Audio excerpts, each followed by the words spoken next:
Cheguei. Tem ninguém me ouvindo? Poxa, sacanagem. Ninguém nunca me ouve, cara. Isso que é sacanagem. Parece que o TikTok até bloqueia os contatos pra poder não entrar. Um dia desse entrou, né? Nem de alguns segundos tinha mais de 15 pessoas na minha live.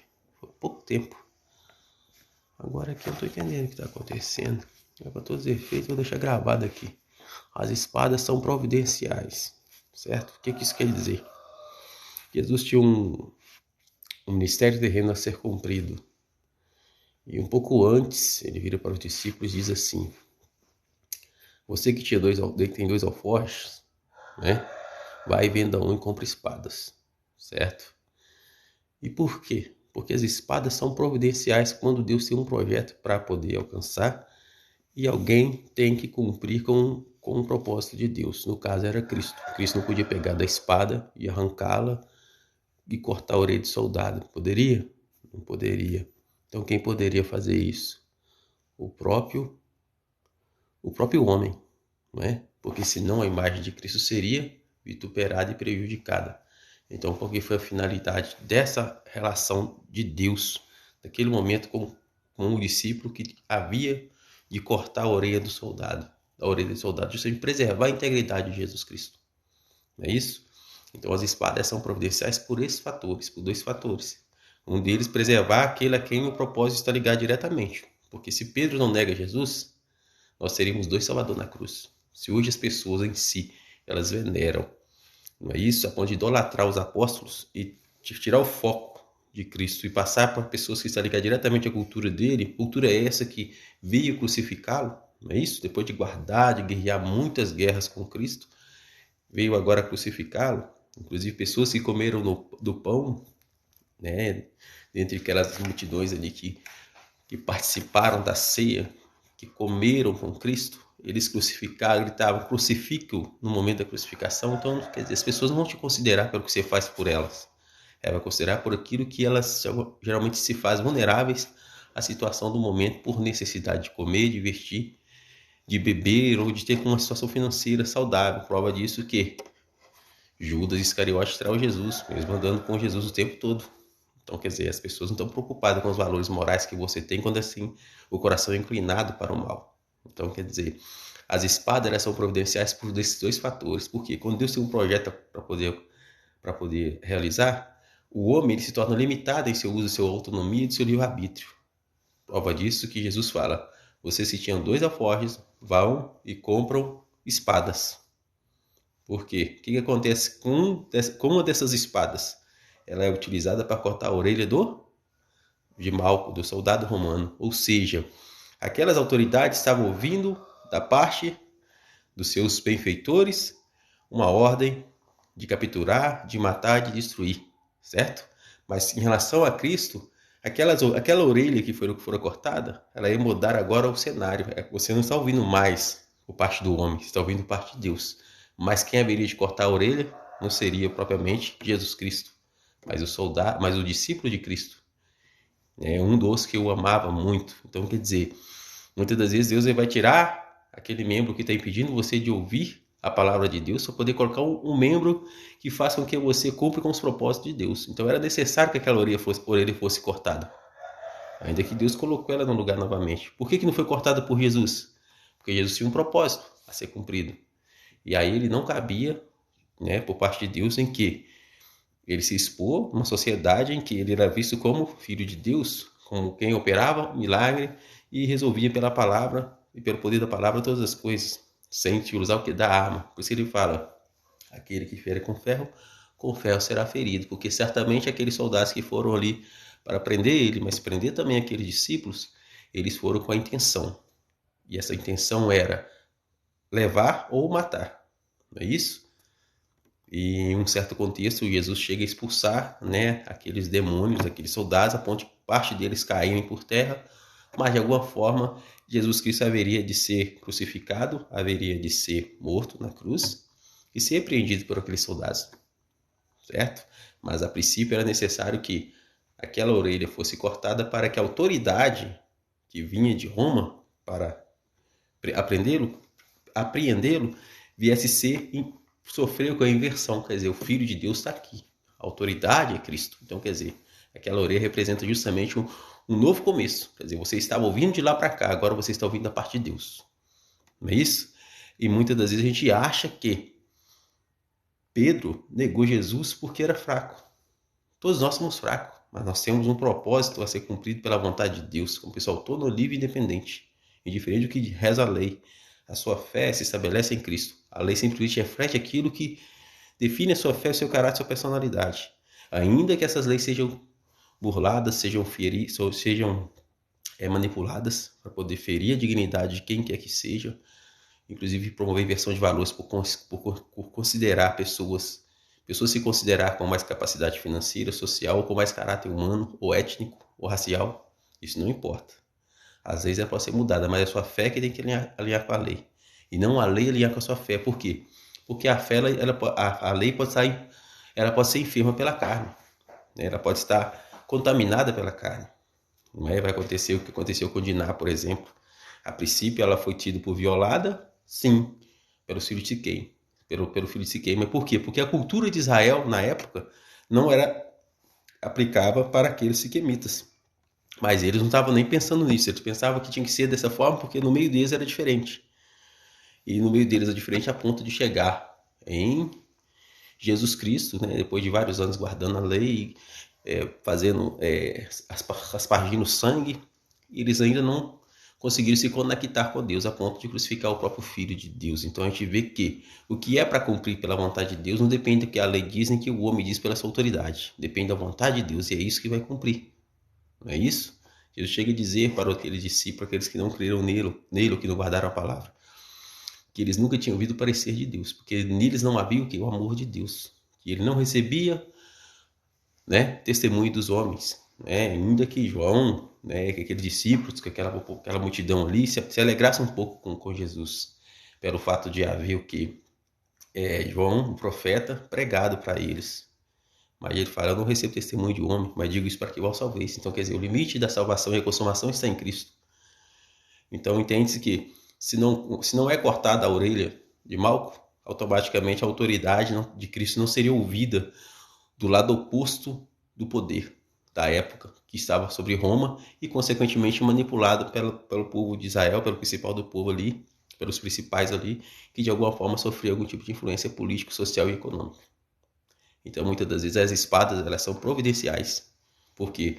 Porque a carne é fraca para todo mundo, o espírito, na verdade, está pronto.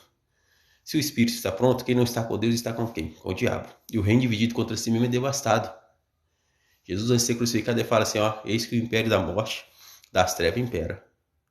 Então, assim, se os israelitas, o principal do povo, estava aguardando Deus, guardando a vinda de Cristo, estava guardando a lei, estava com a reputação ilibada diante de Deus, mas ao mesmo tempo ele crucifica o Filho de Deus, o reino dividido contra si mesmo é devastado. O próprio Jesus falou. Que tipo de governo estava governando Israel na época se o próprio Filho de Deus, que é de quem Moisés fala na lei e nos profetas, estava ali diante daquelas autoridades sendo crucificado? Com certeza não era Deus, porque senão o próprio Jesus ia contra a palavra dele. Um reino dividido contra si mesmo é devastado. É isso? Como subsistirá? Então, quer dizer, muitas das vezes Deus estabelece as espadas para quê? Para trazer providência para aquele que vai cumprir com o propósito. Mas geralmente vai ser um discípulo, vai ser um outro que vai se utilizar delas, para que aquela pessoa a quem Deus tem a palavra, né, se faça ouvida ou assistida pela palavra de Deus, ou pelo poder de Deus, porque Deus não escolhe homem para ele usar. Ele não escolhe porque você tem escatologia, teologia, porque você é formado em doutorado nisso, aquilo. Isso é coisa que o homem cria e muitas das vezes está ligado a uma situação em que as pessoas querem controlar a política, a economia, a justiça, de forma a manter pessoas sob o domínio, sob uma certa cobertura em que ele quer ter ciência mediante a psicologia ou qualquer outra situação, que aquela pessoa ali vai assistir, né, aos princípios, aos meios que mantém a mídia imperiosa dele. Então, geralmente os governos, as políticas sociais, elas estabelecem esses métodos para poder o quê? Garantir a plataforma política dele, a mídia imperiosa, entendeu? A estabilidade do governo. Mas Jesus, nessa época, ele já tinha precavido. Vá e compre 2 espadas. Compre 2 espadas. Ela foi providencial. Para que ele comprou a espada? Porque representava o Velho e o Novo Testamento? Tem uns que falam que é isso. Mas o Velho e o Novo Testamento vem o quê? Da palavra de Cristo, não vem de espada. A espada é algo feito de aço. né? Feito para conflito, para combate, é isso?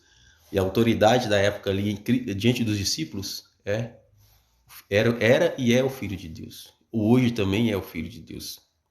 Né? A prova disso, Jesus fala com Pilatos, quando Pilatos fala assim, você sabe que eu posso te livrar, né? Diante das acusações. Jesus fala assim, nenhum poder lhe dá se do alto não vier, mas maior culpa tem aquele que me entregou a vós. Ele está falando de quem? Está falando do diabo? Né? O diabo que entregou? Não. Está falando dos judeus e do sumo sacerdócio daquela época que disse que seria conveniente que alguém morresse pelo povo. Para manter o quê? A mídia de influência política e social deles sobre a sociedade de Israel. E hoje não é diferente. Prova disso que nós temos hoje, nós temos hoje, por exemplo, no Brasil, né, na questão política, vai entrar na questão política, né, porque aqui no TikTok é proibido falar de política, mas, vamos dizer assim, a gente sabe que é uma estratégia, porque acaba entrando na questão política, mas é por questão de quê? De influência social danosa, né? Imagine, por exemplo, um estado, né, que de alguma forma teve lá uma sedição chamada de Inconfidência Mineira, diante de vários outros estados também que teve outros movimentos, e esses movimentos veio causar instabilidade no governo de quem o que imperava sobre a nação brasileira, ou explorava, ou tinha como colônia de exploração ou de procriação, não importa se fosse a nível do norte da América, ou do sul, ou do centro da América, não importa qual, mas a gente vai ver que tem uma situação política que envolve nisso, né? Então, se a gente entrar no meio da política, a gente foge da palavra, mas a gente vai entender que são estratégias, não é isso? Se Pedro não nega Jesus, nós tínhamos dois na cruz. E quem que era o Salvador?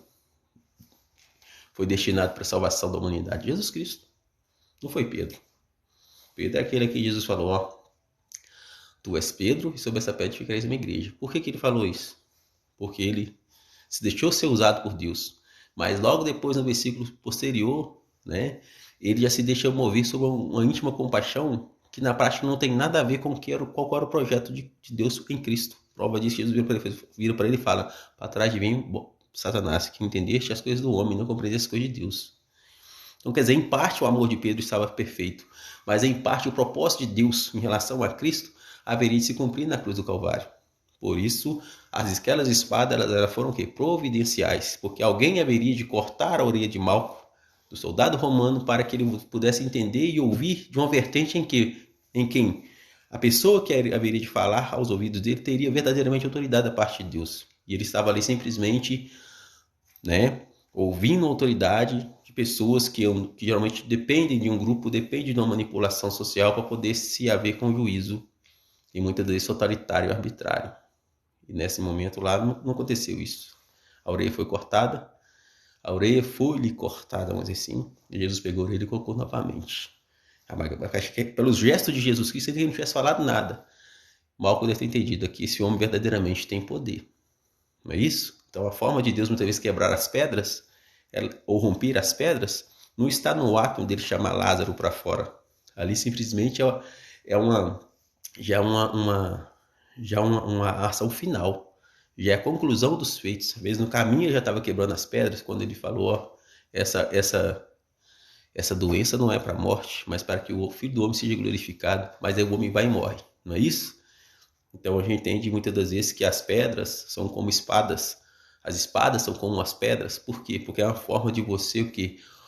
Romper a divisão. E hoje o que o diabo quer fazer? Romper a divisão. Romper a união, na verdade, né?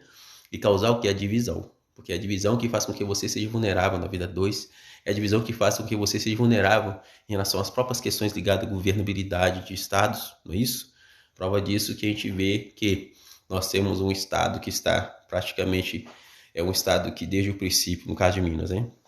Desde o princípio foi explorado pelos bandeirantes, pelas pessoas do sul, e depois esse mesmo estado ele foi privado de ter o que? Praia. Porque qualquer a forma mais fácil de você escoar ou de você ter autonomia e independência é você ter praia para você poder ter o que? Navios, ancoragem, etc e tal, não é isso? Então quem diz que é estratégia, não é? E você vai e prende, por exemplo, na areia de Minas lá em Brasília, por quê? Para ele não ir por norte, porque quem explora o país sabe que para poder passar qualquer parte do norte, onde é que haveria de ter mais recursos, seja metais preciosos, seria o quê? Passar por Minas, Então a gente vê que são coisas que entram na política e você vai ver que está ligado lá, o Espírito Santo é o Estado, que está travando justamente a questão de Minas não ter acesso ao mar. E você vai ver que historicamente está ligado ao quê? A uma necessidade imperiosa, não é isso? Então nós vemos que tudo que está relacionado com o homem e com Deus está relacionado justamente à forma que o homem se limita. Por isso Jesus fala, carne para nada presta. Então por que a espada foi providencial? Porque era necessário que alguém cortasse a orelha do soldado, para que Jesus pudesse falar, mantendo-se santo e não queimando o seu filme diante do quê? Dos discípulos da população que o conhecera, pelos prodígios, pelos milagres, como filho de Deus. Não é isso? Mas para aqueles principais dos povos que estavam ali, os sacerdotes, vamos dizer assim, né? Os que eram da parte dos judeus, Jesus era uma ameaça. Por quê? Porque eles já não iam mais no templo para ouvir o sacerdócio falar. O sacerdócio estava justamente ali, não só o sacerdócio, mas o sumo sacerdócio, que era Jesus e o próprio Espírito Santo do Pai, que o ligava diretamente a ele. Prova disso que no capítulo 16, versículo 4 de João, Jesus chega e diz, ó, né, eu não vos falei antes, porque eu estava convosco, não é isso? Por que ele quer dizer isso? Quer dizer que ele estava e não estava, ao mesmo tempo que ele estava como um homem, ele estava como Deus. Aí a gente entende que ele era indivisível, ele estava junto com o Pai, e o Espírito Santo não poderia vir se ele não fosse. Porque se ele já estava aqui, ele representa o Espírito Santo, mesmo sendo um homem. E ao mesmo tempo estava ligado com o Pai, porque quem não tem o Pai, não tem o Filho, é o quê? É o anticristo. Mas quem tem o Pai, ou quem confessa o Pai e o Filho, este é o próprio Jesus Cristo, que habita em cada um de nós como morada exclusiva dele. Não é? Quem nega isso é o quê? É o anticristo. É o que entende-se pela palavra, porque ele é contrário a todas as coisas que diz respeito a Deus. Prova disso que Paulo chega a dizer no capítulo de Tessalonicenses, né? Virá o filho da perdição, né? Que sentará na casa de Deus como Deus. E o que acontece é a mesma coisa. A carne para nada presta. Quer dizer, as pessoas querem perder o trono? Não quer. Elas querem criar um artifício, ela cria um meio para poder te escravizar de forma mais amena, para poder não inflamar a população. Mas é a mesma coisa. A mesma coisa que aconteceu com Diná na época em que ela teve por ser violada pelos filhos de Siquém. Mas lá em Oséias 7, capítulo 7, capítulo 6 e 7, a gente começa a entender que aquela ação que Levi e Simeão teve, ela passou a ser algo pregoada no meio do povo como base dele roubar e destruir vidas. Né? A ponto do profeta atribuir a Efraim, vamos dizer assim, ou aquele sacerdócio, a seguinte frase, vós sois como lá, horda de salteadores que roubam e matam no caminho para Siquém. Por quê? Porque eles tomaram aquele procedimento de Simeão e Levi para poder escravizar pessoas. Usar das mulheres para poder o quê? Criar algo que não só promova o clamor social da parte deles, para poder colegiar as pessoas, o seu lado deles, por um suposto conflito, mas também desmoralizar a etimologia ou a cultura do outro, ou então se favorecer por meio do próprio conceito de defesa que eles poderiam ser vistos, né, com a mesma base do amor, mas de forma encoberta eles estavam o quê? Enganando. Por isso que ele fala que eles eram como horda de salteadores que matavam e roubavam pelo caminho de Siquém. Que eles usavam de estratégia psicossocial e a natureza humana para tirar o quê? Vantagem em cima da outra etimologia e congregar pessoas ao redor deles. E isso é uma parte que muitas das vezes as pessoas não entendem na Bíblia, que a Bíblia mesmo fala sobre isso, não é? E a gente vê que o que as pessoas querem fazer é promover inversão de valor e de personalidade como base de querer se dizer que dela vem todo tipo de virtude moral, espiritual, psicológica, sentimental e de influência divina. Quer dizer, e os demais então não é divino. E por que se depende então da lei para se definir, ou de lesar a lei para poder se definir, ou de agravar pessoas para poder convergir extrajudicialmente o seu caráter imoral por dentro de um ofício para poder potencializar a ação do outro? Não foi a mesma coisa que aconteceu com Jesus, foi? Jesus não precisou de fazer isso, simplesmente ele já precaveu aquilo que a carne seria limitada e que de alguma forma retardaria o tempo ou o intervalo em que ele haveria de morrer, mas ainda ele teria algumas coisas a serem cumpridas, né? Antes mesmo da crucificação. Não é isso? Então Deus ele faz com que as coisas retardem porque é providencial.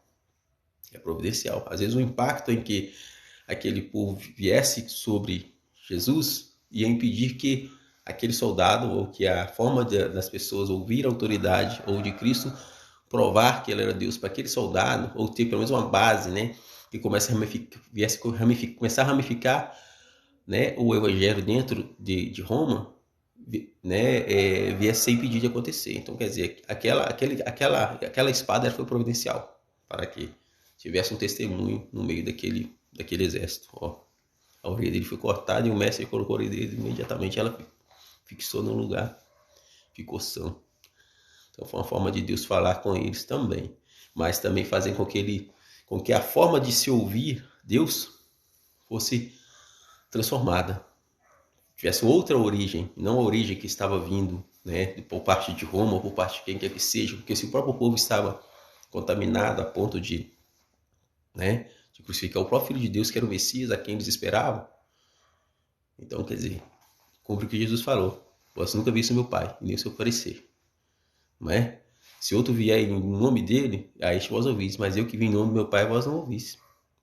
Não é isso? Então, muitas vezes acontece isso.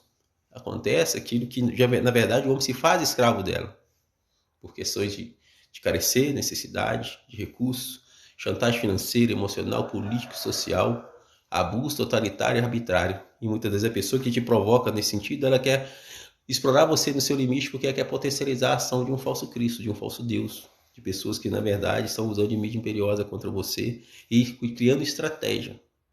Né? A exemplo que eu falei anteriormente do mapa político do Brasil, em que Minas Gerais, por ser, né, não que eu estou falando de política, por ser um estado que representava na época dos bandeirantes, né, as riquezas, né, que vieram ser exploradas, ele não foi definido de modo a ter acesso ao mar. Por quê? Porque era a forma que se escoava na época todo tipo de mercadoria. Então, qual que seria a jogada deles? É utilizar de grupos para poder controlar os demais por meio de Minas Gerais.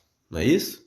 Então, quer dizer, então eu faço um mapa desde e coloco o Espírito Santo como que travando sobre uma política, uma jurisdição diferente.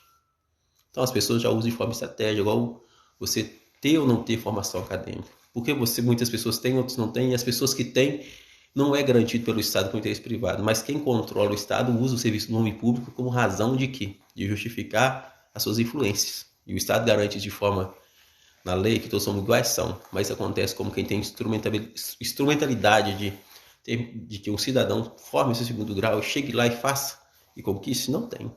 Então a gente entende que o que Deus faz quando ele estabelece a espada é para poder fazer com que o juízo chegue no local certo. E a carne para nada presta. O espírito, na verdade, está pronto, não é isso? Então, a minha palavra mais nessa manhã era o quê?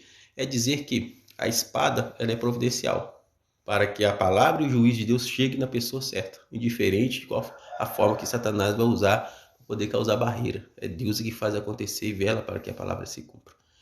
Então, que Deus abençoe vocês todos. Meu nome é Eduardo Guimarães. E se Deus permitir, eu vou estar sempre aqui falando de Deus ou algo que vier, né, ser útil também, né? Porque de alguma forma a gente fala de coisas que a gente crê e que de alguma forma muda o cenário psicossocial da humanidade, moral e pessoal. Ainda que a gente não tenha moral alguma, porque o homem é falho em si mesmo. E se as pessoas já provocam a gente para poder promover inversão de valor, para poder se vir como uma pessoa certa, então a gente vê que tem sempre aquela pessoa tentando passar o ranço dele, explorando seu afetivo real para prevalecer o falso afetivo dele. Mas eu quero crer que, acima de tudo, o amor de Deus está derramado em nossos corações e esse amor é verdadeiro em Cristo. Deus seja louvado.